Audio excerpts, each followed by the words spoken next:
Welcome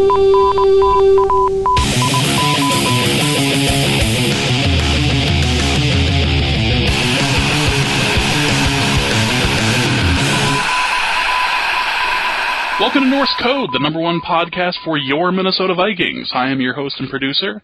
My name is James Pagashnik. Thank you so much for listening. And on the other end of the tin can and string, we have the contributor, co-host of Norse Code. I'd like to welcome Arif Hassan. Arif, how you doing? Hey, I'm good. How are you? I am not doing too badly. We're full swing into preseason. The ACL tears are happening in camps now, and I feel like it's only a matter of time before everyone's fantasy draft is officially ruled useless, and we can get on with the rest of our lives. I don't believe I've lost anyone so far on my team, although 2 people I targeted, I think, ended up with injuries. So screw you guys. And this is why having a draft as early as, well, ours was, is a poor idea. It's a great idea. Are you kidding me? I think introducing slightly more randomness in the form of preseason injuries makes a draft better, which is not to say preseason injuries are good. Which is not to say preseason injuries are good, but they serve the purpose of being a frustrated GM. Right. Like, if you really want to know what it's like to be Rick Spielman, just watch the injuries pile up and just shake your head, looking at your computer screen, going, what the hell am I going to do now? Who's available? Who can I get for cheap? The other teams, do I really have to look up the other teams now? I really, really, really wanted to start this guy. It's fantastic. We had a record number of ACL destruction, I think is the right word for that. ACL destruction last year. So I suppose it's only fair that we get Kelvin Benjamin taken out for the entire 2015 season now. Like, I think he's the first real ACL tear. Yeah, I think so. He's certainly the first fantasy-relevant ACL tear that has at least happened to someone who decided to grab him. Yes. You always got to feel bad for the person who actually caused the injury, because you are getting cut, son. You are finished. Oh man, whoever I just checked the league. Whoever grabbed Kelvin Benjamin has already dropped them. So congratulations for being sort of on the ball. I noticed that earlier as well when I was just checking up on the league, and there's a question that's relating to the fantasy league here on the show, so I had to look it up, and yep, sure enough, they've already moved on. Didn't even care. It's like, nope, you're done here. Damn shame. So we have actual news to talk about. Oh yeah, actual news. Is that right? It is news. We're going to do a full recap of the game against the Buccaneers in just a moment, but it would be we'd be remiss to leave out the Phil Loadholt situation, which has dominated Vikings headlines for the last few days. So, in case you missed it, in the first few plays of the game, Phil Loadholt tore his Achilles. Is that correct? Yes, his Achilles tendon. Snapped and rolled up like a fruit roll-up. I gotta work on that. But yes. You gotta work on that simile. Yeah. Yes. So, Loadholt is officially out for the season. He was placed on IR. And it looked, you could tell that he knew immediately what had happened. And this is the same thing that it's weird because over the last few years you hadn't really heard of this injury happening often until it happened to Kobe Bryant playing basketball about 2 or 3 years ago, and then it happened again. So it's not something that you hear very often, but this used to be a career-ending injury. Yes, absolutely. I mean, we talk about how the ACL tears have used to be career-ending or near career-ending injuries, or the kinds of injuries that fundamentally changed a player's playing style. and how they've recovered, and now their year-long injuries, or 8-month injuries, really. But, a whole host of injuries, including the Achilles, have changed in their nature. And you're right, that they used to be career enders. In fact, there are even studies about, modern recovery rates from ACL ruptures, or Achilles ruptures. And, things are different if it's like your first or your second, which, makes sense. But the difference for those is it's something like 64% of NFL players recently, in terms of recent Achilles tendon ruptures, have returned to play in the NFL, and it takes them about 11 months to do that, which is cool. That's great. And I don't know if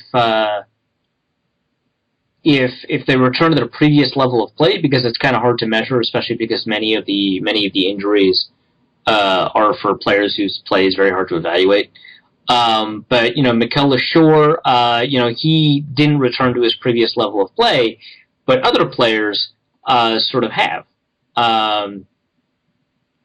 I think Kendall Hunter probably has, even though he's not a starter.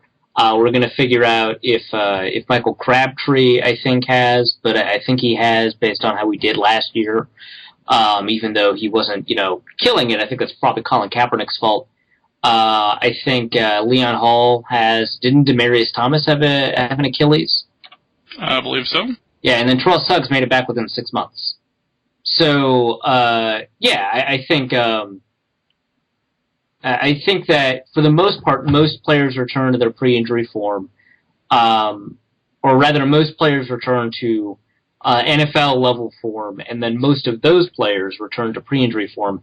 I don't know if the consecutive or nested mosts means less than most, but I think that still there's a better chance than not that Phil Lodeholt can return to his pre-injury form, just because of sort of all of the advanced technology that exists in terms of not just literal actual technology like platelets and stuff, but like the way that rehab schedules work, and like everything is technology, right? So like knowledge and rehab, those all exist as technologies, methods for technologies, and all of those things I think contribute to accelerated and better Achilles recovery rates. And so I think there's a better chance than not that Phil Lodeholt returns to his previous form. Until then, we have a 4th round rookie. Until then, we have a 4th round rookie by the name of TJ Clemmings, who is likely to be replacing Lodeholt. And Clemmings didn't look bad out there. Yeah, no. Well, there's two things. He performed well, and he did a good job, relatively speaking, in terms of keeping the pocket clean.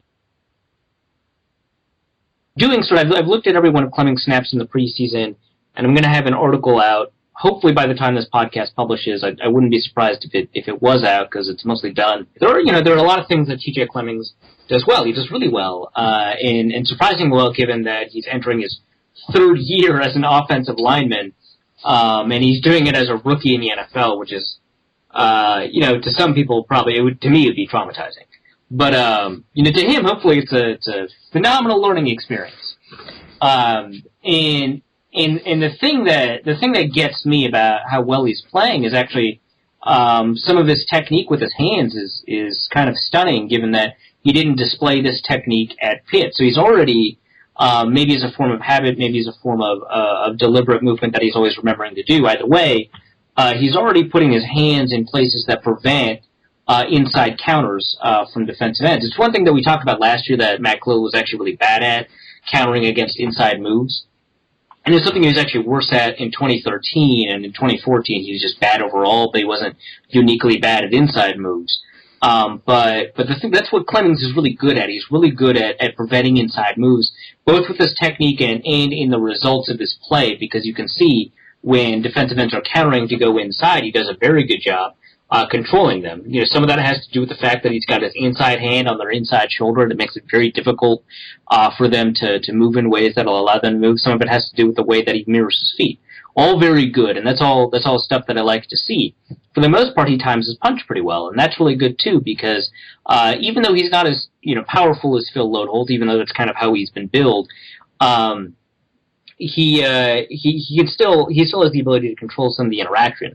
There's still some things that really concern me. I think that the thing that you have to watch out for is when a defensive end or any pass rusher on the edge, so like an outside linebacker, has both speed and flexibility. That's the combination of traits that's really worrisome to me.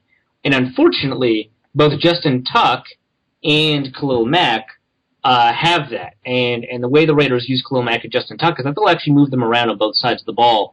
And I've seen Khalil Mack line up on the offense's right side and the offense's left side. Same with Justin Tuck. And I looked for it in the last preseason, and you didn't get to see a lot of it because the Raiders didn't have a ton of snaps with their first team defense last week, but you did see it last year. And it's worrisome. Justin Tuck's not the explosive player that he used to be, but he still has flexibility, and on occasion he'll show a lot of burst, and he likes to move inside and use power a little bit more, at least at this point in his career, and so you'll see a little bit less, but I suspect that after watching Clemmings, if he is going to watch Clemmings for a preseason game, you're going to try and see him get on or around the edge and the outside, and Khalil Mack does a very good job of that. When he doesn't have to read the play, and like 3rd and long, he does a very good job of that. And I'm worried about that because Teddy Bridgewater's going to be out there even though it's a preseason game, and so that's what I have to worry about because I don't think he does a very good job with speed rushers, and I don't think that he moves out well enough in pass protection with his feet. I think as soon as he gets his hands on someone, his feet sort of, I don't want to say they stop dead, which is how people normally phrase it, but they move a lot less, and they don't move with his hands, and then he loses balance, and then you can just sort of get under him and go.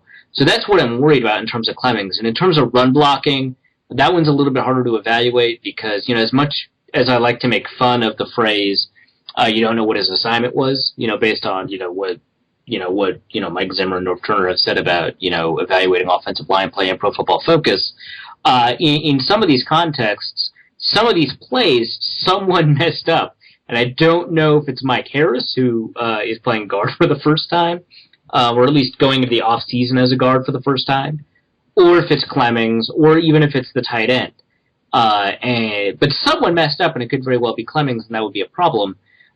He did have a negative run-blocking grade from Pro Football Focus. I think that their grade is a little bit more negative than I would have given him on a snap-to-snap basis, but, sort of who knows why that is. But he has a lot of work to do as a run blocker, even though that's kind of his forte. And I think that's because of how awkward his footwork is. There's a really good piece that Eric Stoner put together at mattwaldmanrsp.com that I'm going to link to you in the show notes. And I think that does a really good job of explaining why he might actually be easier to teach in terms of pass protection than he is in terms of run blocking. Not because pass protection is necessarily an easier skill for an NFL-level offensive tackle, but because it's more unnatural in terms of how you move your feet in terms of run blocking, especially on sort of these zone plays, on the backside of plays, and the kinds of footwork you need on a variety of schemes. So that, I think, is sort of representing itself too, and he still has some balance issues. But my biggest issue in terms of his run blocking is his ability to finish. Sometimes he finishes blocks, and that's cool, and you saw that a lot at Pitt, where he did a really good job of finishing blocks. But here, so far, he hasn't done that, and, normally that's not the kind of thing I care too much about, because that's more, when coaches talk about that, and when evaluators talk about that, a lot of times they're just talking about liking to see a particular attitude out of a player, and that's... It's more follow-through than anything else. Right, but here, it actually is affecting the play, where players are getting off of blocks and accelerating to the point of attack to get the tackle and stuff like that. And he just needs to either play to the whistle or position himself better to get in the way once he executes the initial steps of his block. And so it might be just, all this crap's overwhelming, and that totally makes sense. He's in his 3rd year. But you can both understand and excuse a performance like you can for TJ Clemmings and still consider it a point of criticism for him. and I think it's something you have to watch out for. So that's how I sort of evaluate his play, and I'll go into more detail on that piece I'm going to publish. So let's go over the game since we're talking about things that happened during it. First things first, the Vikings did win. The Vikings are 6-0 in the preseason under the tutelage of Mike Zimmer. Vikings won 26-16 and looked sharp despite the 3 turnovers. Yeah, well, there was a period between the middle and the end. So the end middle. Also known as the third quarter. Well, yeah, that's not a bad way to phrase it. That might be how the league. That might be how Roger Goodell would have you say it. So yeah, well, that's reason enough for me not to use that phrase. Yeah, I'll back down from that. But yeah, there's a period of time that some might call a third quarter of sorts that I thought the Vikings were playing really poorly. And if I recall, and I'm going to look this up right now as we're talking, but if I recall, a number of the turnovers happened in that, quote unquote, third quarter. Might have been during the second as well, right around the time that Jameis Winston decided to run in a touchdown. But that was upsetting too, because it was the first touchdown the Vikings have given up this year. Exactly. Vikings looked pretty good.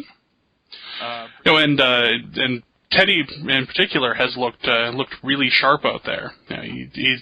Analysts have even said, it's early in the preseason, but he's moving around. He looks pretty graceful. His throws have been pretty spot on, and it looks like he's starting to get something with Kyle Rudolph as well.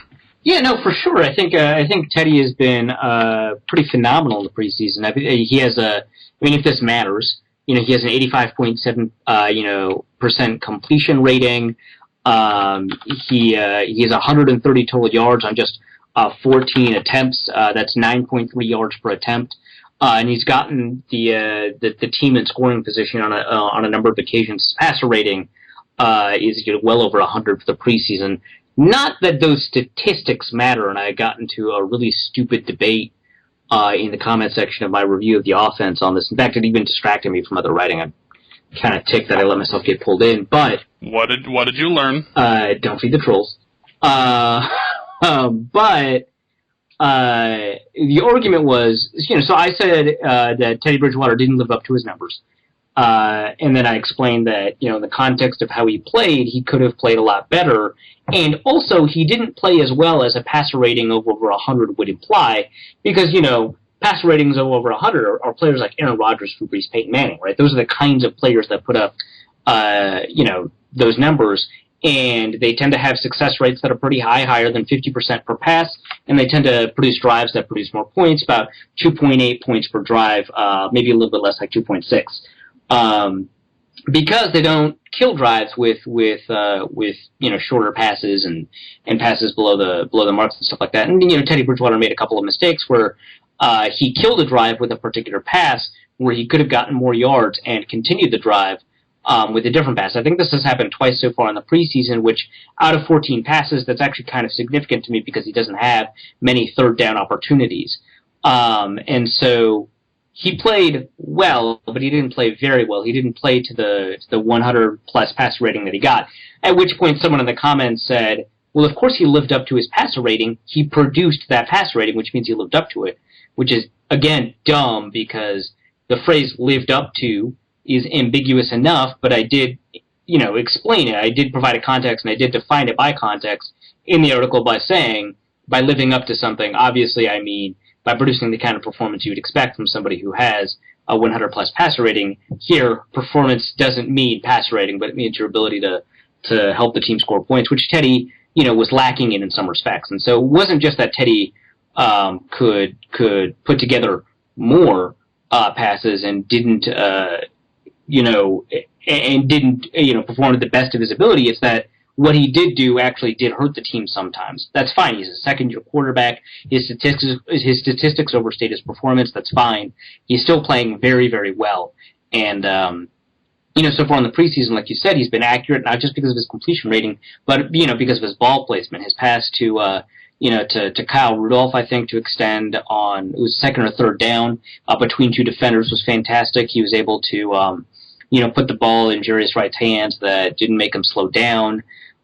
His deep ball to Mike Wallace, I think, was really well placed. It was the only place that Mike Wallace could catch it, but the defensive back could not. It was unfortunate that Mike Wallace had to drop it. It's a difficult catch. I would have liked Mike Wallace to catch it, but it was a difficult catch.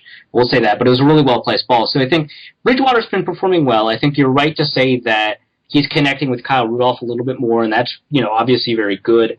And I think it's a good sign because, we had mentioned on the podcast before that Kyle Rudolph may be in a position to put up his career best numbers. That's not saying a lot because he has to only get 500 yards to get his career best in terms of yardage. But yeah, I think that Rudolph is going to put together a pretty decent season based off of what we've seen. Now in camp, Teddy and Rudolph didn't connect all that much because the coverage that the Vikings were showing actually often dictated passes to the receivers instead of the tight end. That's just a thing that happens. So the truth is probably somewhere in the middle. I mean, that's a phrase I hate because it's like the middle fallacy or the gray area fallacy, whatever. But in this case, I think it's true that the truth is probably somewhere in the middle where Teddy's targets to Kyle Rudolph in the preseason are a little bit more than we'll see in the season. But his targets to Kyle Rudolph in camp are definitely a lot less than we'll probably see in the season. And I think that it's good to have a diverse offense that will allow you to rely not just on your top three receivers, but also on Kyle Rudolph and, probably Adrian Peterson. I wouldn't be surprised if he got 45 balls, and Jerick McKinnon as well. Also, we want to point out that Sean Hill looked like a credible backup. Yeah, I think there's an argument to be had crazy that he is better than some of the starters in the NFL. Not to say he should be starting. There just happen to be less than 32 starting quality players in the NFL at quarterback. That's going to happen. There you go. But maybe he can get Eli Manning money one day. Right. Maybe he can be the best paid player in the league. Who knows? But yeah, no, I thought in the preseason, the one game he played, he looked great, 8 for 9, which is good. But also, sort of very careful stuff. Obviously he got the 2 touchdowns. I think both, one touchdown was pretty easy. The other one was a pretty good ball to Cordero Patterson. And that was better than I expected from Hill, who has had variable arm strength in camp. But he's been able to put the ball in a good spot. He has obviously a very good passer rating. He's only taken 1 sack, despite, I think, some problems with the second-string offensive line in terms of pass protection. Overall, I think he looks good, and I think that if Teddy Bridgewater goes down in the middle of a game, that Sean Hill, if the game is already won, can win it, and if the game is close, can remain competitive. And that's kind of what you want from a backup, to not lose a one game. I said that on the podcast before, I'll say it again. I think that that's sort of the mark you want in a backup, especially one sort of as not developmental as Sean Hill. I think he looks like an NFL quality backup, which, sometimes in camp he didn't necessarily look like that. But yeah, he knows what he's doing, and he's careful with the ball. That's all you could really ask for, really. Yeah. We also wanted to point out that Cordero Patterson did not look bad. He looked like a credible receiver as well. Yeah, he didn't look bad. Sometimes you take a look at a good play and you rewatch the play and you criticize it for being not what it is. And that's what the first thought in my mind was, I wish he didn't run a 9 route. I wish he ran an 8 route instead. I wish he ran a post instead of a go, because that would show off his route running. And in this case, it wasn't necessarily great route running. It wasn't bad route running by any means. It was a go where he didn't have to show a lot of deception. But it would have been cool to see good route running on that touchdown, which isn't to say he didn't do a lot of things very well. He created separation and he maintained separation, which is a very difficult skill for a lot of receivers. To maintain that separation, he high-pointed the ball. He was able to maintain separation throughout the catch process, and he was able to land in the end. So it was a lot of things that are sometimes difficult for receivers that he did well. But overall, I think that he's shown some improved route running. I think the bit with his taunting penalty, a lot of people were blowing up about that and were upset with him, and he stopped playing after that. But I have actually zero problem with it, because it wasn't just because it was a shitty call, because it was. But it just showed his competitiveness. I don't know, like he wasn't really taunting. He was just it wasn't. Yeah, it competitiveness, or it showed that he was in it. He actually was ready to be in it. Or he felt like he was actually like a part of the game and the play, as opposed to a couple of games last year where it really felt like he was just kind of walking through the motions. At this particular moment, like, no, dude, what the fuck? Exactly. Like, people are complaining about him being dialed into the game, especially last year, or focusing on the game, or focusing on football. And I think that, I don't want to say that taunting penalty is a good thing, but I think that his behavior that led to the taunting penalty, I think it's exactly what Vikings fans were asking for. And the fact that it got flagged suddenly turned it into a negative because he wasn't, quote unquote, focused. But really, it's something that receivers do to defensive backs all the time and don't get flagged for. It's just a weird NFL environment right now. And I think that, most refs in most situations probably wouldn't call it, except like their helmets clanked, right? Which, whatever. I mean, that happens all the time too.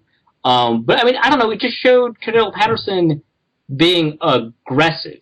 I think maybe that was the word I was looking for that I couldn't find, because aggressive, yeah. He wants to play, but it always feels like he wants to reap the benefits of playing more than he does wanting to be competitive in games. At least I think that's what the perception is of his among fans.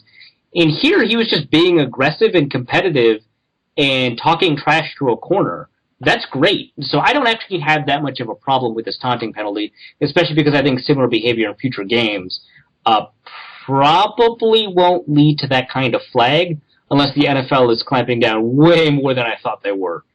So yeah, I don't have an issue. I think in the abstract, knowing that he got a taunting penalty is like the most bullshit thing ever. Like, why would he do that? That's stupid. What can he taunt about?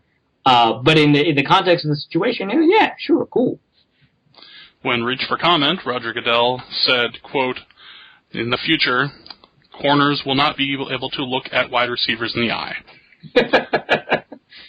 In the future, skill players will not be able to challenge each other's dominance. No. Not at all. So, let's wrap up on offense. Who do you feel shined, and who do you feel needs to step up? Because while we didn't mention Khalil, I didn't feel like he had a particularly terrible game. Oh, yeah, he definitely did not have a bad game. But the way I'm saying that makes it seem like we should, calm down on his... No, he had a pretty good game. We're not, you didn't burn the house down while we were out, yeah. So here's some chocolate. Yeah, I'm not trying to, damn him with faint praise. He had a pretty good game.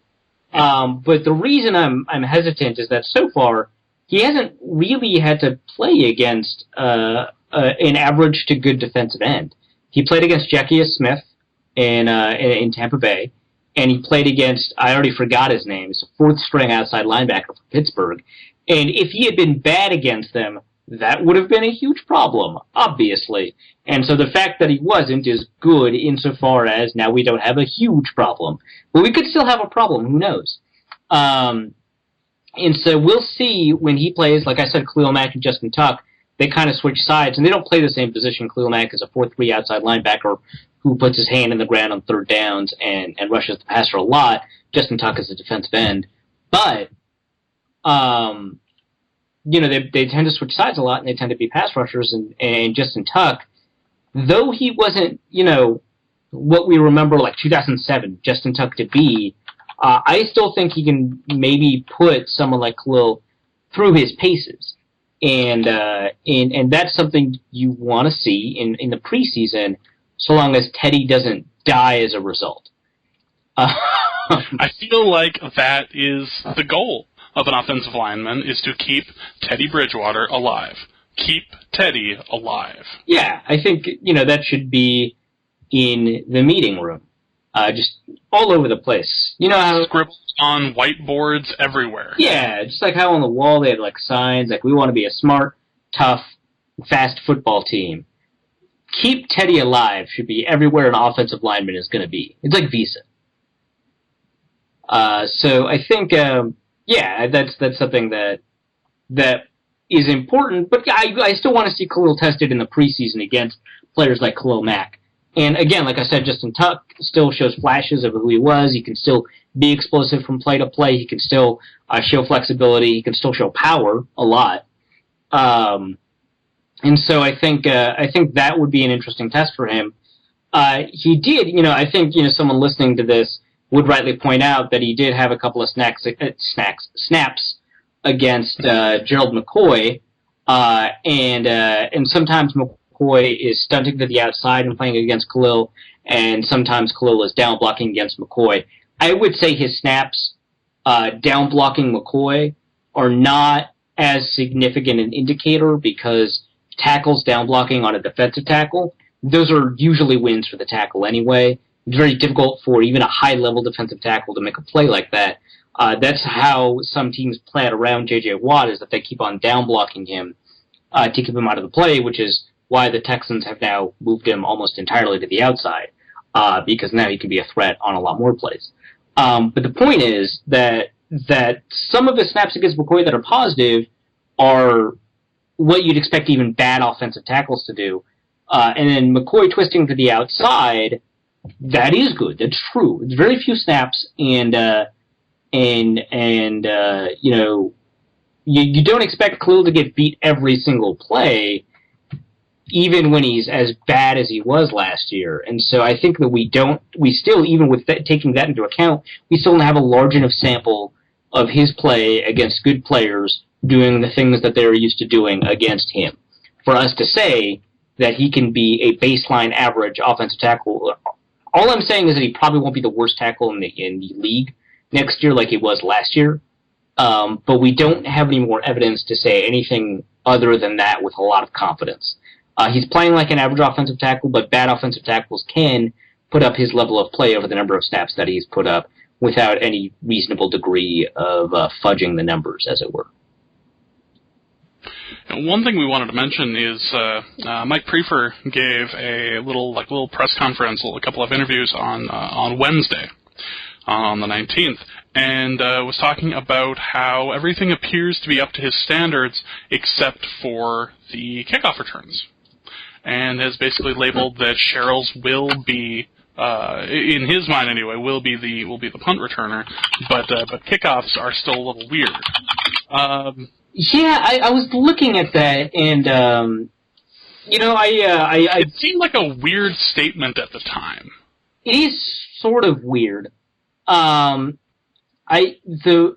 reason I didn't actually know that Prefer had said that, and I should have.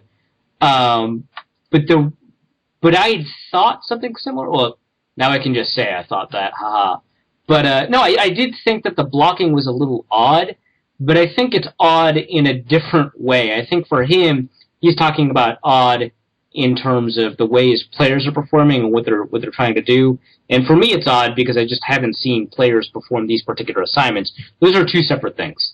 And so I'm not going to say like that we noticed the same thing, but I'm going to say that I haven't appreciated the blocking on kick returns, and I don't think necessarily that Cordero Patterson is at fault. Prefer mentioned that he wanted Patterson to be more decisive this year and be more focused this year because teams were kicking away from him, and then when he did get the ball, he didn't do much with it because he wasn't in a kick return mentality or whatever. But I think I have seen some issues with the kick return blocking. But I haven't studied it in full. In fact, it's just difficult to do that without all 20. It's more difficult to do that than it is for just a generic random offensive play or even defensive play, even if you don't get to see the safeties, without all 22.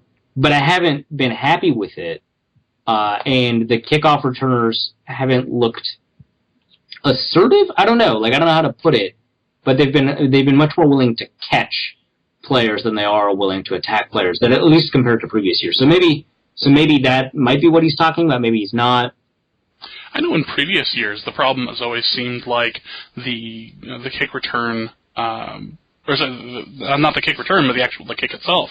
The gunners chasing after the receiver. It always seemed to me the bigger problem was always the opposite: us kicking the ball and having to tackle the kick returner.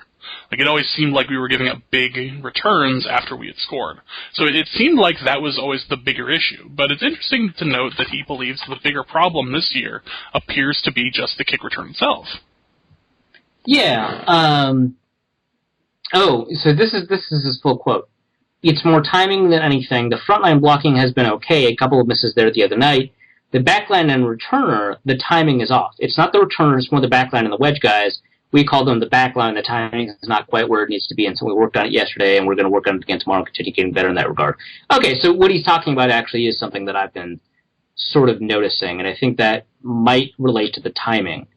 I don't know, like, it could just be confirmation bias on my part, but I also didn't know that he called it the backline. But I don't think those guys blocking right in front of Patterson, maybe that's why the timing is off, because they're more willing to catch people than they are to attack people.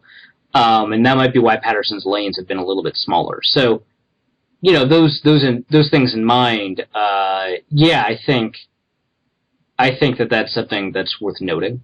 And it's something that could limit the Vikings' ability to win field position, given, sort of how much they've relied on either the threat of Cordero Patterson or actually Cordero Patterson to produce for them. So the big story coming into the game had nothing to do with the Vikings, but had to do with the debut of second pick overall, Jameis Winston. Yeah, he didn't do as well as he had hoped.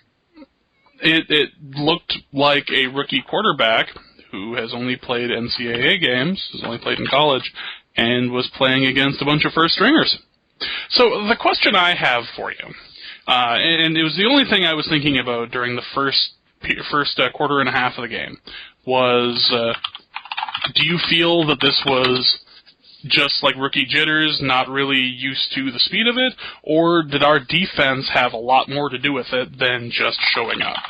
Because Exum had a real great pick that he had a real nice return for as well. Yeah. Well, I think part of it is rookie jitters. I think that you just can't ignore that at all. If you ask a Bucs fan, they'll say that he looked okay.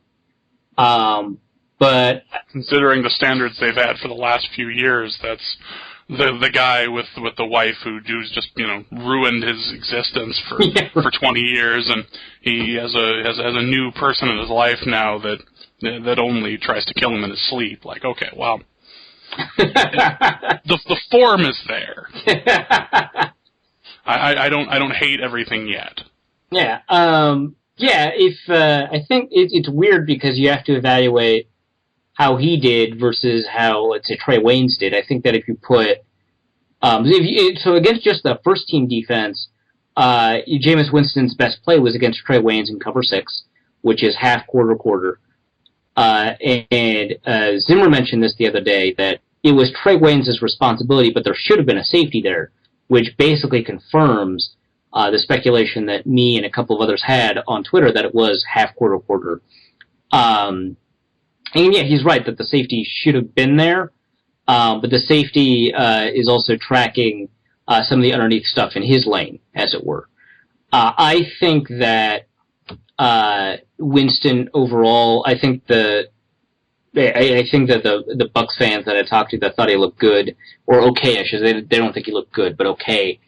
I think that they're wrong, but I think that they're right in not caring. A lot of it's rookie jitters. That interception to Exum was pretty bad. I mean, it was. He had some McNabb style form there for a couple of those first throws where they were just down deep in the dirt for each of his receivers. It brought me back to a time when number 5 was playing out on the field, just throwing dirt. Well, a different number 5, yes. Different number 5. Yeah, not Kluey, who most people I assume would associate with number 5 of the Vikings these days. No, yeah, it's not Teddy. But yeah, I think some of it's rookie jitters, some of it's maybe he sucks now. Maybe he won't in the future, which is not the same as rookie jitters, but maybe he just doesn't see the field very well yet. It sounded like from the broadcast, I didn't listen to very much of it, but it sounded like from the broadcast that they're doing something that Florida State quarterbacks are actually very used to doing, which is half-field reads. They're having Winston just focus on half a field on a particular play. And the Vikings were able to key in on that because, maybe he focused on a zone beater when he should have focused on the man beater on the other side of the field. Whatever. The hopes of Jimbo Fisher quarterbacks, I think, rely on Jameis Winston. So, we'll see if he can break the Ponder Manuel curse. It is what it is. It's not that big a deal. His play was bad, but, maybe he gets better. Maybe he gets better. The only other thing I wanted to mention was the turnovers. It seems to me that while turnovers are totally fine to happen in the preseason, it really seemed like 3 was a bit much for a game that we seemingly had in hand. Well, part of it's that the Vikings recovered 0 fumbles. There were 4 fumbles in the game, and the Bucs recovered all of them. That doesn't really happen in games. And so the Vikings... For some reason, weird stuff seems to happen in Florida, though. So, I mean, if we're playing in Florida, this might, be a thing. Yeah, well, the Dolphins are on the schedule again, aren't they? No, I have no idea who's on the schedule. I should know these things. But I don't. Do we have any games in Florida? I feel like it's easy enough to find out. Let's see. 49ers, Lions, Chargers, Broncos, Chiefs, Lions, Bears, Rams, Raiders, Packers, Falcons, Seahawks, Cardinals, Bears, Giants, Packers. So no Bucs, no Jaguars, no Dolphins. Look at that. Home free. Vikings stay out of Florida this year. All right, Super Bowl it is. But yeah, that would be staying out of both New Orleans and Atlanta. That is the answer to that question. But yeah, the Vikings had 3 fumbles, the Bucs had 1 fumble. The Bucs recover all of them, and obviously that's a big problem. Something that a lot of people aren't focusing on. The Vikings were extraordinarily inefficient on 3rd down. I think they were 2 for 10 on 3rd down, and that's almost as bad as a turnover. The only difference is field position. And I think some of it is ball security. I think we got lucky with, I think it was DeJuan Harris had his fumble called back because he was down. But Don Williams had a fumble, Zach Lyon had a fumble, Joe Banyard had a fumble. All people that we don't expect to carry the ball. So hooray. So in the regular season, they probably won't end up carrying the ball. That's fine. But I think they'll make ball security a focus for the next week or 2 just because of that. But so long as Teddy doesn't throw interceptions, I mean, who cares? Yeah, as long as Teddy doesn't throw interceptions, we'll be just fine. Just fine. Yeah, like a 25-0 touchdown interception ratio. You could double the number of fumbles from last year, and that would still be an improvement. I'd be okay with that. So this week, we play against the dreaded Oakland Raiders, or, as I would like to refer to them as, the Oakland Ponders. Ponder returns to Minnesota. Are you prepared to boo through your screen, or will you be attending the game and booing? What level of booing should we expect from TCF Bank Stadium? Will it be on par with some of his best boo-worthy performances? So Ponder said that he expects to be booed. And, I don't know if he will be. He wasn't, Can we just cheer that he's not on the Vikings anymore? That's true. I think sarcastic cheering would be the best way to do it. But, I mean, we're not... This isn't New Everyone York. just, raising a $10 beer and saying cheers? That's probably not going to happen either. If it was New York, I think you'd get sarcastic cheers. But I think... I think Minnesota, they don't really... Because they don't want to boo the guy, but it's, very weird to have, an entire crowd be passive-aggressive. And if they could, that's what they would do. But, like, you know, hope you do well in Oakland would be a great, but it's not what's going to happen. So I don't know what's going to happen. I don't think he's going to get that booed. I think that if they showed Bill Musgrave's face on the screen, he would get booed, though. No, not as well. I suppose it would have to be his face because his play card isn't going to cover most of his face. They tell me his play card is bigger now. Is that what happens when you go to Oakland? I had no idea that when you go to the West Coast that your card gets bigger. Yeah, it's all the rage. It's what they don't want you to hear about. Click here. Some weird. You'll never believe this weird old trick that the Oakland doctors hate. I'm curious about the crowd reaction. I don't think that Ponder is going to play particularly well, especially for somebody who dominated who could only really dominate the third string, if that, at last year's camp. But it'll be interesting to watch, at least for the first few minutes of the game, and after Carr goes out, to see Ponder come back into TCF Bank Stadium and wave to the crowd. Can he blow kisses to the crowd? Can we bet on that yet?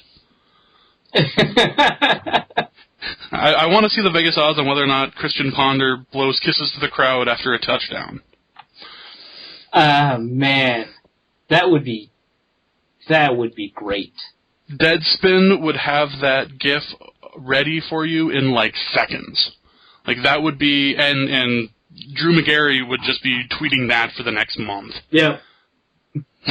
Like, you people can forget about my terrible shirt on Chopped. Here's Christian Ponder, and he's blowing kisses to the crowd. It'll be beautiful. Things we should be interested in for the game include Anthony motherfucking Barr, ladies and gentlemen.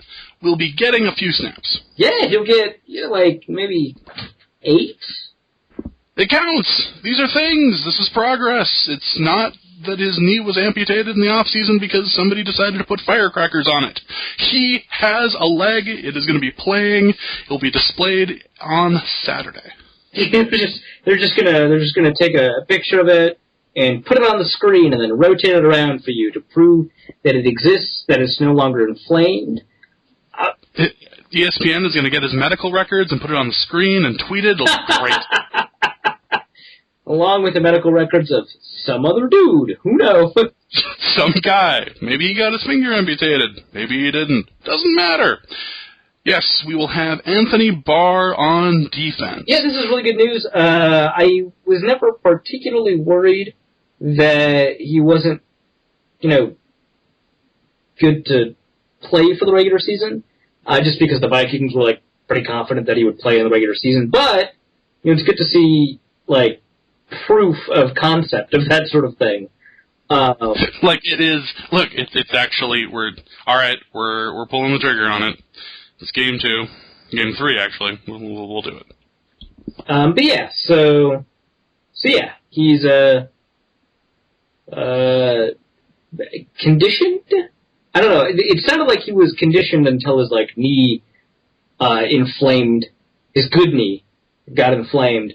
But maybe that was a conditioning thing too. Who knows? If you just rub some dirt on him, maybe he's fine. I feel like that's a Zimmer mentality. So Anthony Barr will be playing. What should we expect from the Raiders, and what can we call a victory besides the end score? Well, no injuries would be a victory. So that's 1. Bing. 2, the offensive line. I think that if the defense performs poorly against Oakland, that would be alarming, but I don't think it would be a sign of things to come. Just because you're the defense had a bad day. Chad Greenway was out there. You couldn't help it. Speaking of which, please donate to the ChadGreenway.org charity. Lead the way. We're still friends. We talked to each other the other day. He asked me a bunch of questions about how people know things about football. It was kind of a weird conversation, but it was pretty amicable. But yeah. Can I commission like someone who paints to do like a portrait of the two of you sharing like a shake or a malt, like in a 50s diner sort of thing? Like, can I get a Chad Greenway Arif sharing that, like looking lovingly into each other's eyes with your elbows on the table and hands up to the cheeks? Would you be terribly offended if I got that commissioned? Not at all. Are you kidding me? That would be amazing. All right, I'm gonna talk to a guy. We're gonna make this happen. Talk to a guy who knows things. Yeah, that could be a poster that I put up in my room. Girlfriend allowing. That's right. That's like, no, I would totally put that up on the wall if she allows it. I think she would. I think she finds the whole Chad Greenway thing pretty hilarious too. So. as does the rest of Twitter. Yeah. So what else could we call a victory? The offensive line looking like not awful. Right. So that's what I mean. So if the defense looks bad, I think you don't have to worry that much, even if it's the Oakland offense, just because it's a bad day or whatever. But if the offensive line looks bad, I think there's a greater likelihood of like that's a sign of things to come. Just because of the prior knowledge we have. Prior knowledge we have of the defense is that it's probably good. Prior knowledge of the offense is that it's pretty suspect, who knows. And so another bad performance, I think, is an indication that maybe it's not as improved as we thought. So victory 1 is no injuries. Victory 2 is the offensive line holding up. And I think if you wanted to have a victory 3, man, all the troubled players are on the offensive line. I guess something you like to hear, but it is a reality. A safety standing, just a safety playing an all-around good game that's not Harrison Smith.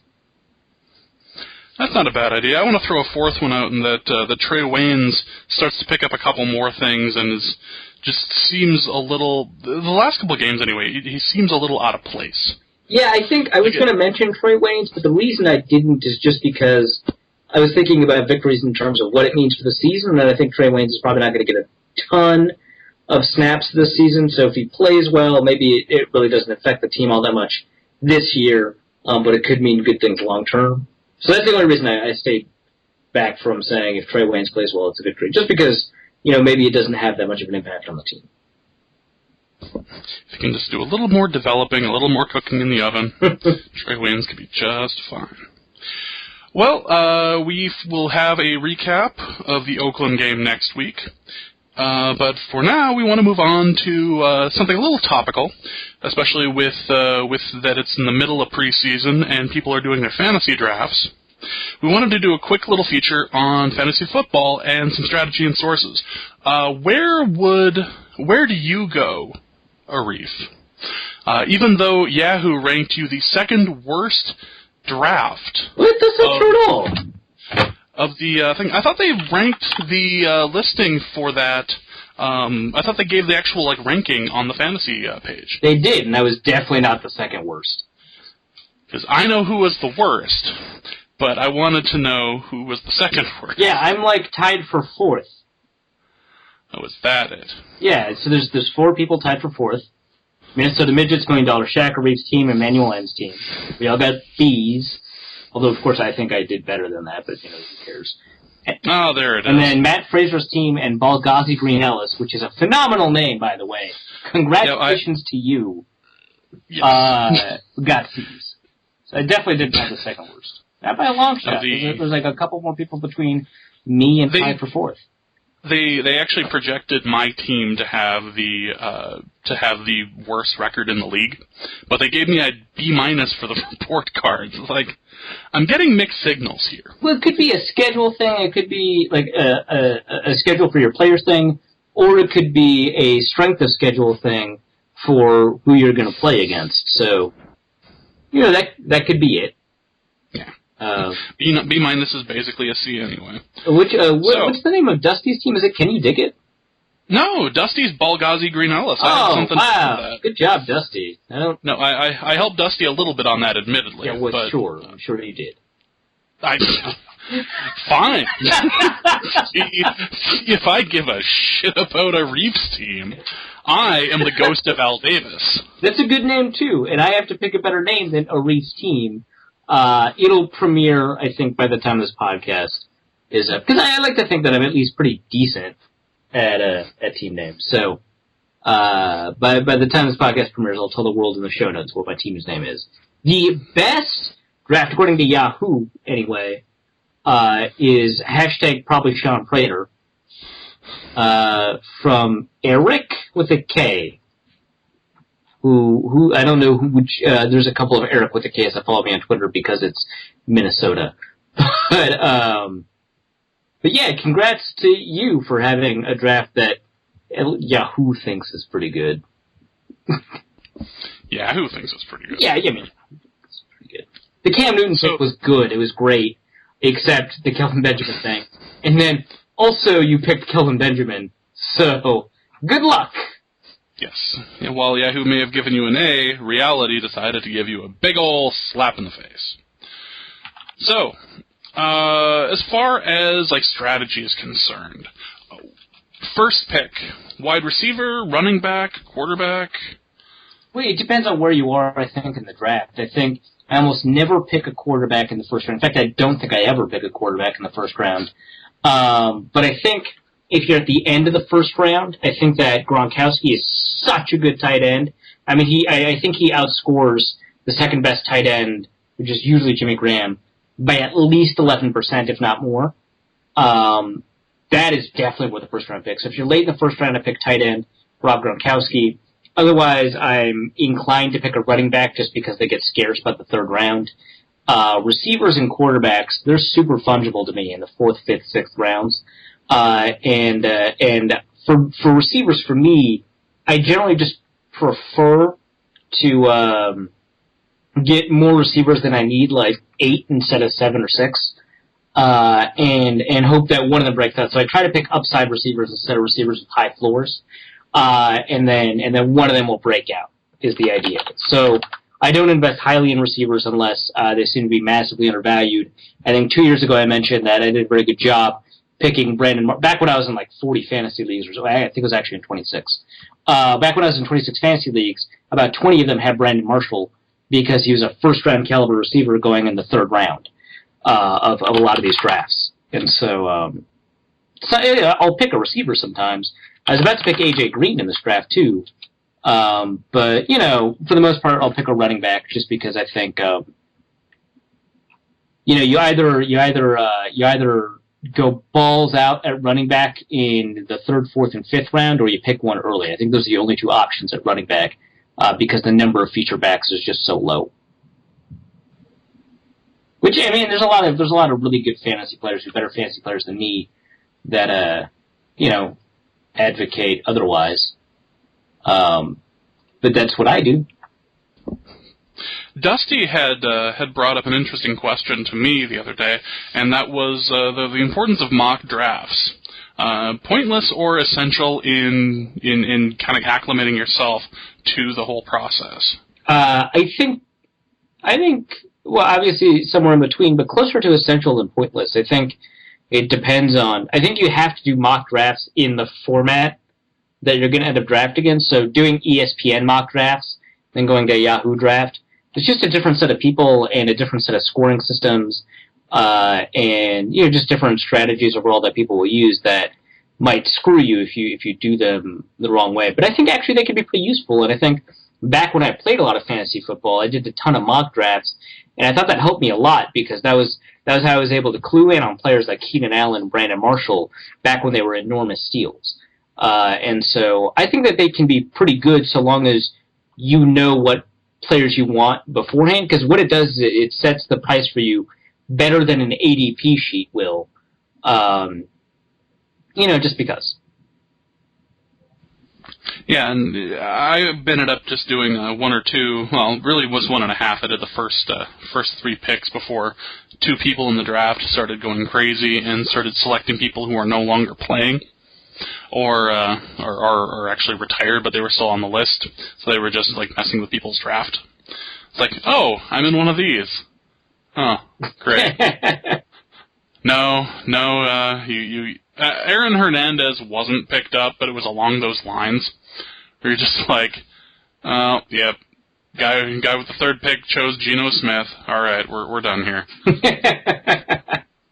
So, even without the broken jaw, no one is picking Geno Smith in the third round except for Geno Smith. I'm looking at Fantasy Pros, and it has percentile rankings for each team based on Fantasy Pros like amalgamation of experts. So if you like believe in the wisdom of the crowds, this could be pretty good.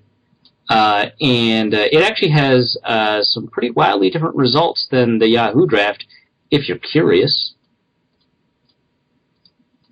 I think it's safe to say I'm curious.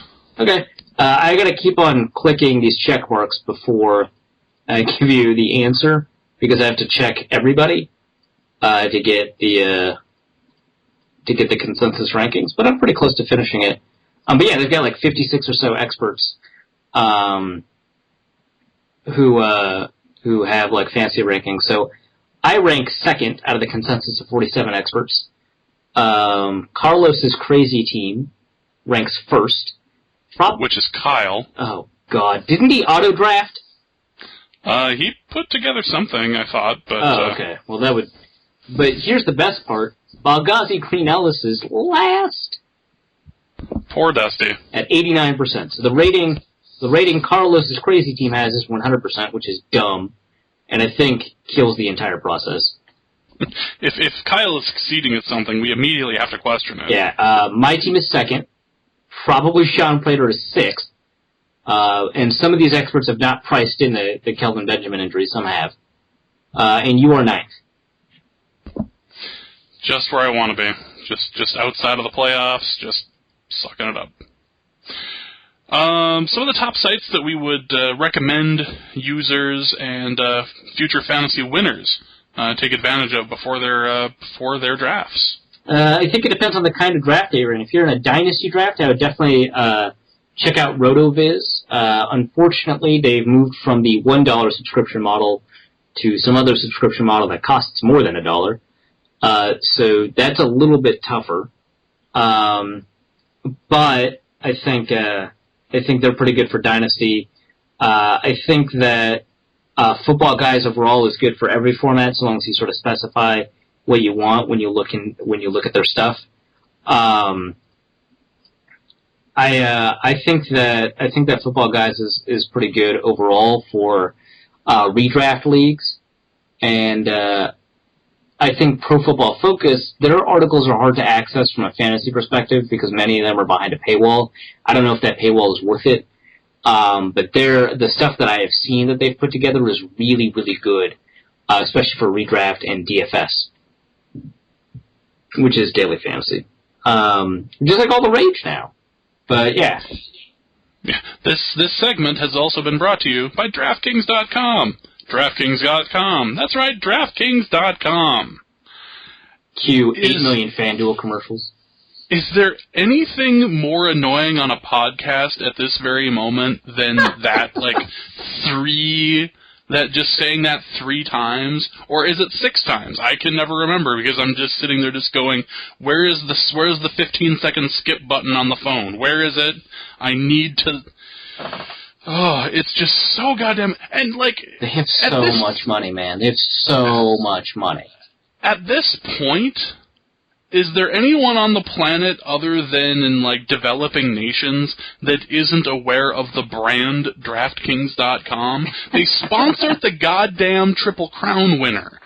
I'm sitting and watching the race, and just, as they finish, I'm just sitting there just going... Wow, DraftKings is getting their picture, their image all over history right now.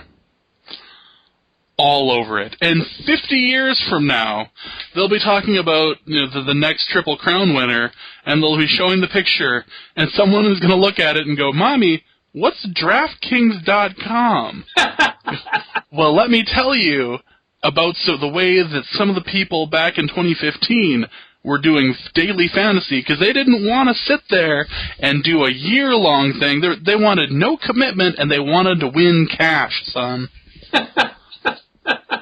God, what an annoying, like... Is daily fantasy, like, that big of a thing now? Well, Jesus. the problem is that daily fantasy is both big and growing, and people have interpreted its growingness as it being bigger than it is or will be. And so that's what happens. I can't foresee a situation where it's as big as the advertising has made it. Like, it just seems obscene at this point. And there's few things more annoying while listening to a podcast and, like, an ad comes on, like, okay, you're paying the bills, whatever. But, like, hearing that commercial every time you listen to the show, or, like, in some cases 2 or 3 times, because apparently that's just what happens with Deadcast now, like... I thought you guys were better than that. All right. So now that we are no longer brought to you by DraftKings.com, DraftKings.com. I said DraftKings.com. We're going to move on to the mailbag. And we have 2 questions from Tim Clark, which I thought were pretty good. Question number 1. Have the Vikings done enough for the offensive line? Should they sign Mathis? And should Exum start?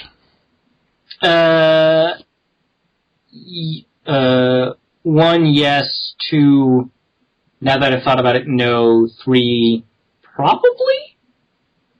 So probably Exum start, probably shouldn't start Mathis.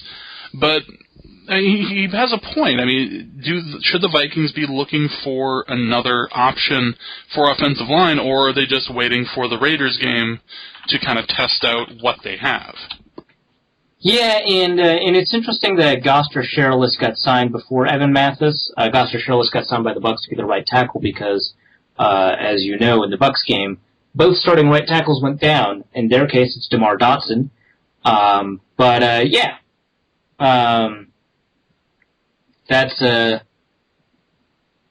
That's like shitty, right? I think that the issue with Evan Mathis for the Vikings is probably price point, and they just have so many offensive linemen that they want to evaluate. I think no matter what happens, they're not going to end up signing Evan Mathis because there's so many young guys that are so interesting that they could put on their team, on their 9 or 10-man offensive line squad for the year, as well as 1 or 2 in the practice squad. If you sign Evan Mathis, you're going to push out a promising player that can help in the future. So that's probably why they don't want to do it. That makes sense to me. Exum, it's difficult to tell with Exum. Because I don't have all 22. I don't know if he's performing his assignments. I thought Robert Blanton actually made a few mistakes on the defense.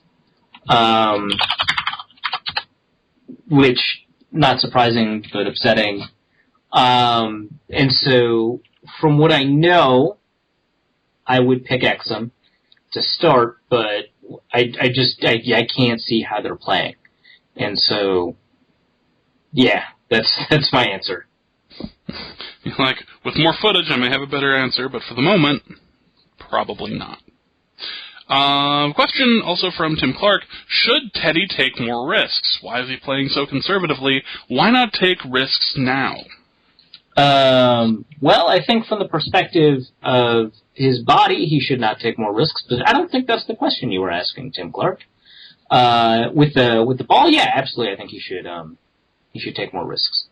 And I think that this is the time to do it. But I think it's very difficult to argue with like 9.6 yards per attempt at the same time in the preseason. And like, look, he's not throwing the long ball. He's only throwing, he's only averaging nearly a first down every throw. Right. And so like, I get it, and I had issues with his risk taking in camp. I think that in terms of his playing style, in terms of how risky he is with the ball, I think that criticism is worth sort of keeping in the back of your head once the season starts. But if like something is working, don't change it, and we need to see if it's going to keep working.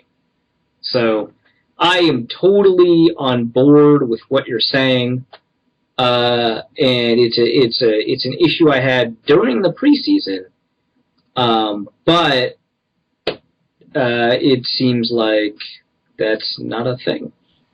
Like, if it were a bigger issue, if he wasn't, like, making real strides each throw, then there might be a problem. But as it stands right now, why try to get him off of this track? He seems to be doing pretty well with it.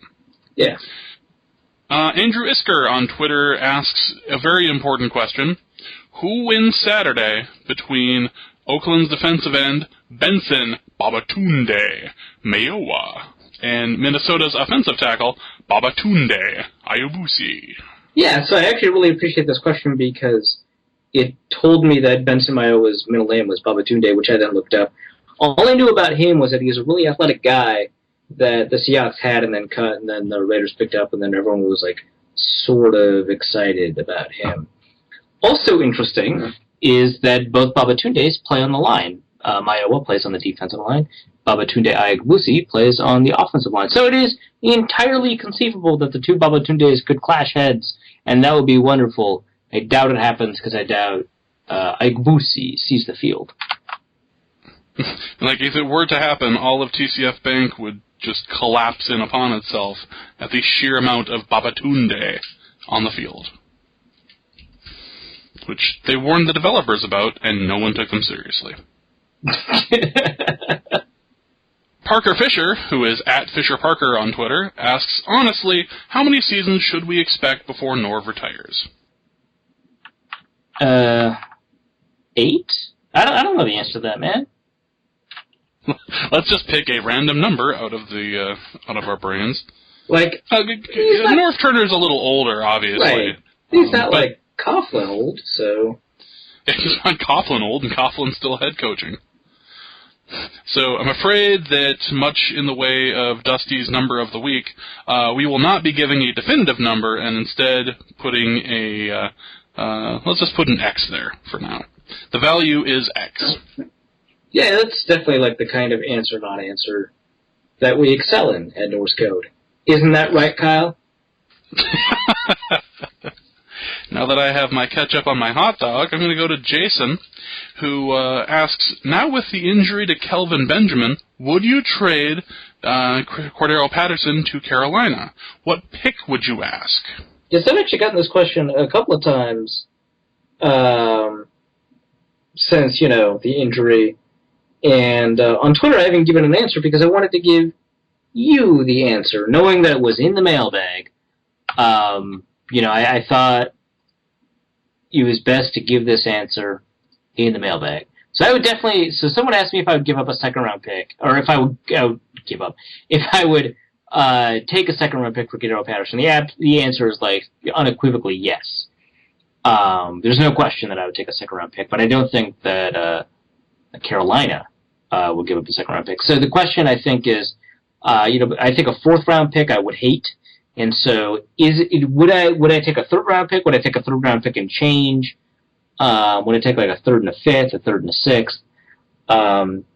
It's somewhere around there. And I think that a third-round pick plus like a future conditional fifth that turns into a sixth or a seventh based on playing time for Cordero Patterson. That I would be super into. But I think that they still wouldn't do that because I think if they can't get a starter, and I don't think that they would evaluate Patterson as a starter, there's no reason to trade for anybody. Because trading for the middle of your roster is good for depth, but I think that if you lose your best starter at a position, trading for like a mid-round guy seems like a kind of a weird move. So I doubt that they do it, but a third with a conditional fifth that could turn into a sixth or a seventh based on playing time is something that I could do. Although when we discuss trades, people discuss conditional trades all the time with conditional picks, and they happen a lot rarer than the discussions about using a conditional pick. And I think that's because it makes so much sense to us, but it's just not normal in the NFL. And I think one of the reasons is because the Vikings got screwed on conditional picks in the trade that must not be named. Next question is from Michael Vasquez, who asks, what do you want to see from Trey Waynes this weekend? Not fucking up?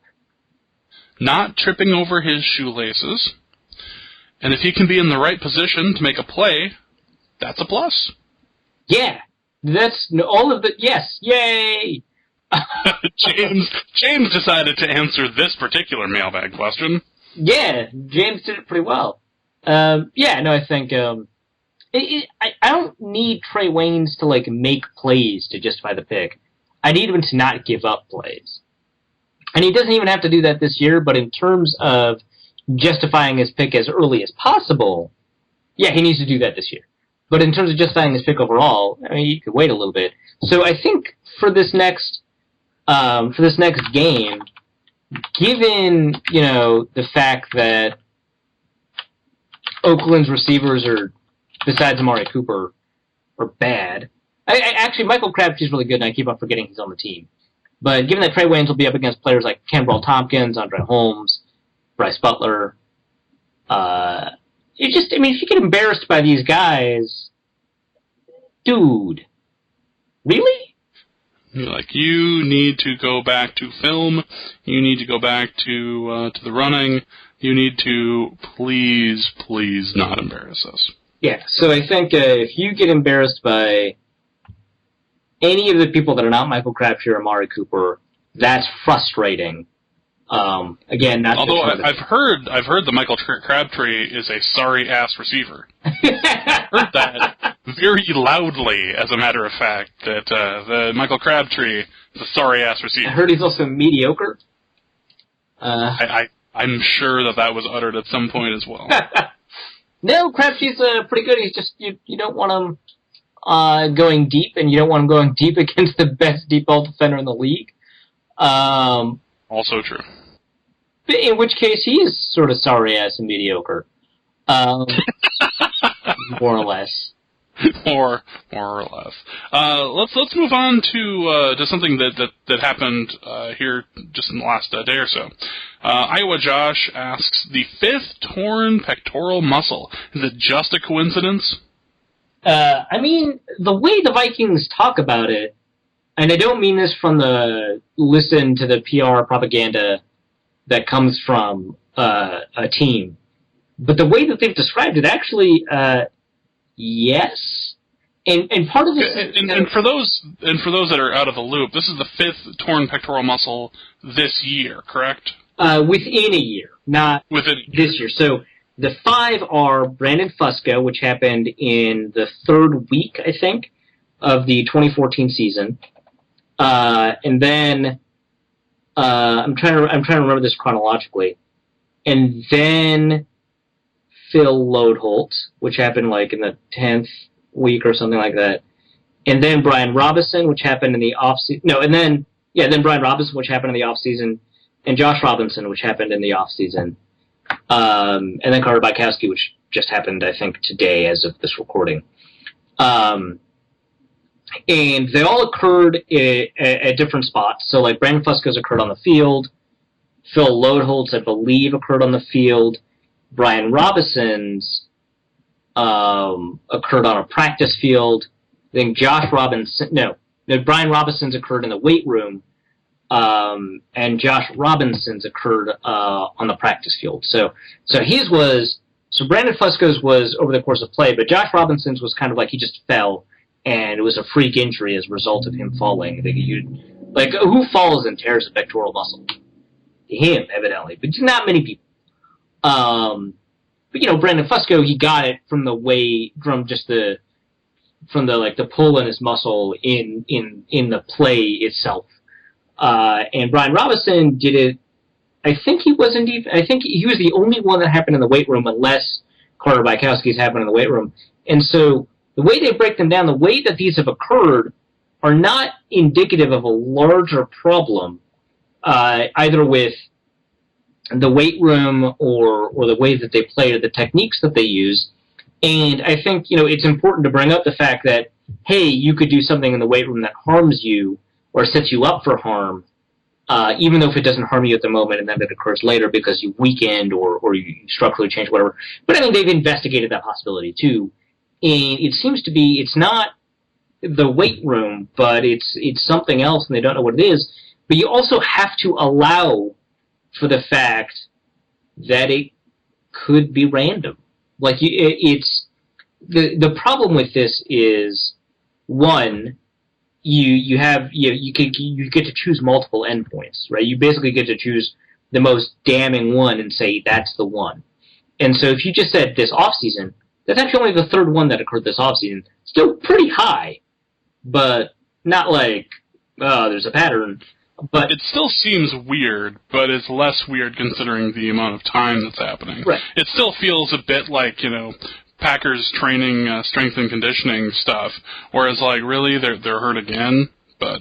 Yeah, and the Packers thing is weird. Less war crimey than the Packers. Yeah, the Packers thing is like, you need to be investigated. Because, like, 3 years and you lead the league in injury, that's nuts. That's impossible. But yeah, this pectoral injury thing, I think...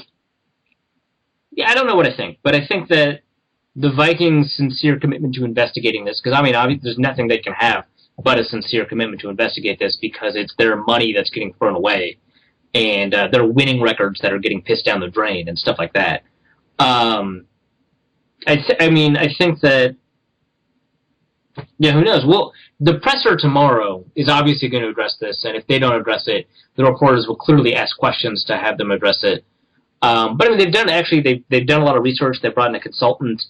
They're aware of this thing, and like, who knows? The thing is, nobody went to IR, or in fact, I don't even remember. I was looking through injury reports. So Marcus Evans, the strength and conditioning coach, was at Miami before he was with the Vikings, and nobody went to IR with a torn pectoral in the 2 or 3 or 4 years that he was at Miami. No one, not a single time. And I was looking through the injury reports at Miami, and I was looking for, and I didn't necessarily find, but that doesn't mean it didn't happen, but I didn't even find indications of a pectoral tear there. And so to blame the weight room stuff, especially the switch to free weights, I think would make a lot more sense if in either of Marcus Evans' previous 2 stops, because it was the Miami Dolphins, and then he was the head strength and conditioning coach somewhere else too, not just the Miami Dolphins. But I think the fact that they didn't happen at his previous 2 spots, I think are somewhat indications that it's pretty telling. It's not necessarily a thing. Yeah. So while it looks a lot more coordinated, or it looks a lot more dangerous than it is, not necessarily related. It's probably just random, or a coincidence, or just terrible bad luck. Right. I'm still leaning towards luck-based explanations, but I mean, if it happens again, I mean, that's stretching it. Yeah, then we need to kneecap somebody. And then we can talk about the kneecapping problem, too. You look up Evan Marcus, and then tell me if you want to kneecap that guy. No, I'm afraid he looks like somebody who has ordered kneecappings. That is not something that I want to do. For those who have not had the privilege of Googling Evan Marcus, pause this podcast for just a moment, pull up Evan Marcus, and take a look at a guy who looks a little bit like, I don't know, he has that look of a retired cop who's now a security guard. Maybe he's the type that runs, like Vice had this thing on how medical marijuana and marijuana sales in Colorado is now, like, the money that is transferred is now done by, like, militias and, like, big groups of guys with guns. He looks like a guy who has a lot of guns that just, like, works crazy security situations. I am not going to kneecap this guy. He can... I don't want my pectoral muscles torn either. Yeah, he probably knows a thing or two about how to tear pectoral muscles after all this research has been done. And he seems like the kind of person who has the ability to do just that. That seems about right. So, last question, and I'm glad I'm on for this one. Jesse Silva asks, what is a great recipe/meal that tastes better the next day? Well, so you're so excited. I was about this one. I was quite excited because that is something I end up specializing in because I never get to eat when the rest of the family does. I always get to eat it when it's cold. So, food that is great the next day tends to be your chilies, but I end up making a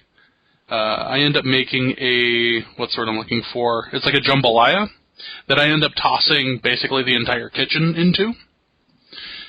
Including it ends up coming with like a base jambalaya that you get at the store, like a Zatarain's or something. But you end up tossing your sausage in. You end up tossing some chicken. You end up tossing anything else you have around. Maybe a thing of a rotel as well with lime, just to give it a little bit of taste as well, and some jalapenos, and it reheats just amazing. Like, just cook the water off of it, and it tastes amazing the next day. It might actually be better the next day than it is the first day. So, I was definitely going to pick, not chili, but a stew. Beef stew, in particular. And I think the reason for that is, there's actually a scientific reason. It's actually better the next day if you make a beef stew, because when you heat beef the first time through, the collagen, the gelatin that comes from the connective tissues that become melted at 180 degrees, that itself, when it resets, has a higher melting point than it did before, or a higher breakdown point rather, because its protein doesn't really melt; it denatures.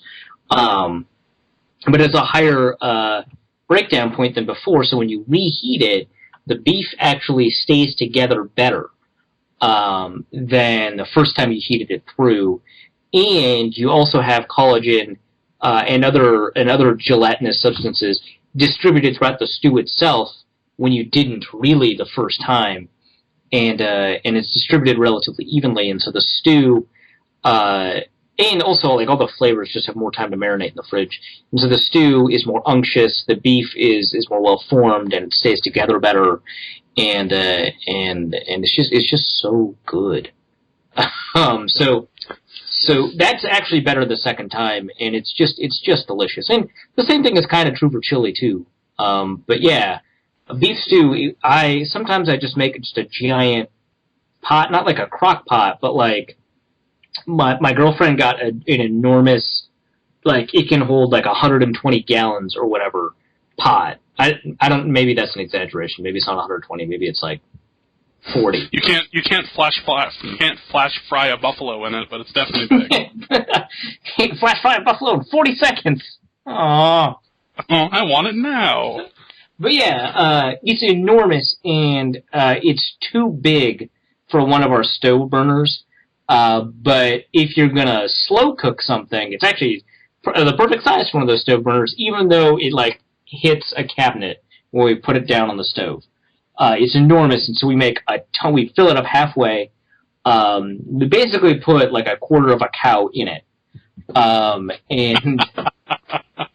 yeah, we put like a bunch of carrots and onions and like a bunch of just all the cloves of garlic.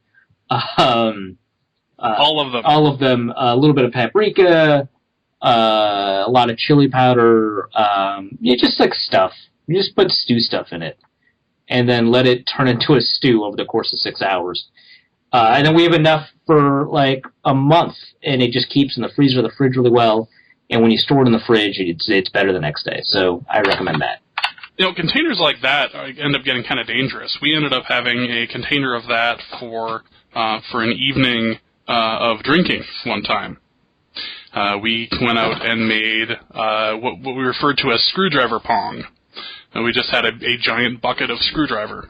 And that particular bucket of screwdriver was not finished that particular evening, and we ended up finishing it like a week later, but that container was it just marked death for us.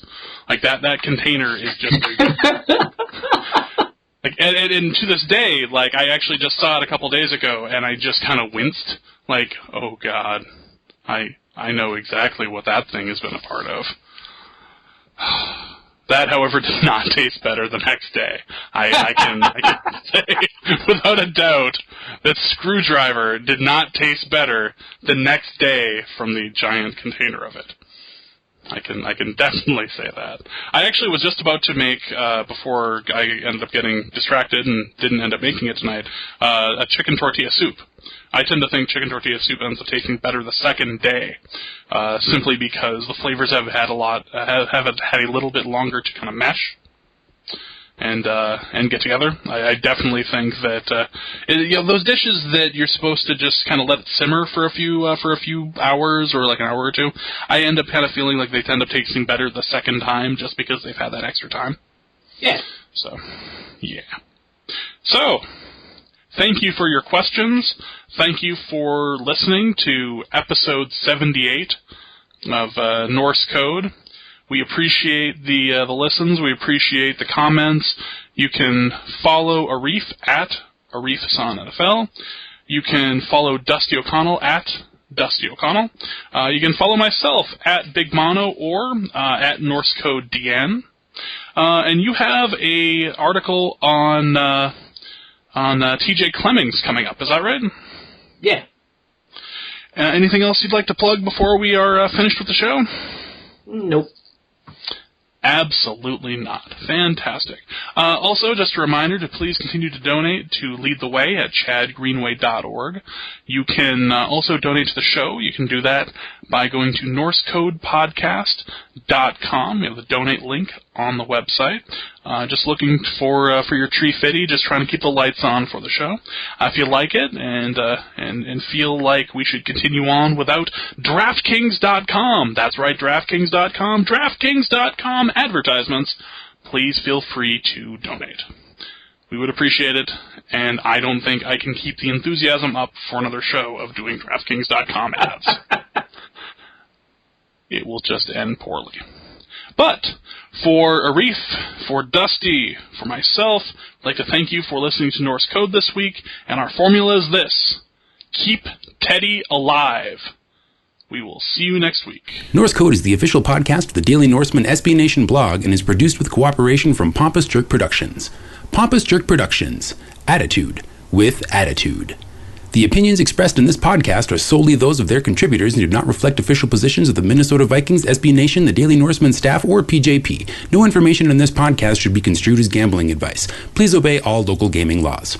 Our formula is this. We go out, we hit people in the mouth.